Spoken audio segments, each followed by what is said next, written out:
اینا واسه همه کسایی میگم که مجردن. آقا ازدواج نکنین، به خدا عشق عاشقی اینا همه واسه قبل ازدواجه. کافیه یه روز بری زیر یه سقف، چرا فلانی طلا داره من ندارم، چرا فلانی اینجوری من نباشم. ببین رو روانت بگاه میره. کارگری پیش مردم رو به جون میخری، حقوق پایین پیش مردم رو به جون میخری که نکنی یه روز کار نباشی بی پول بشی. پولت میشکنه. تو جوونی مثل سگ باید کار کنی تا یکی دیگر رو خوشبخت کنی. از لباسات، از بوی خوب تو جوونی باید بگذاری که یکی دیگر رو خوشبخت کنی. نه من نمیخوام ازدواج کنم. مگه زندگی الانم چشه؟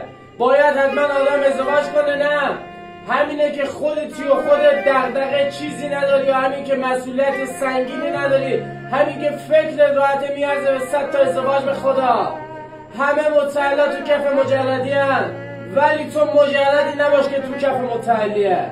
آره من yolunda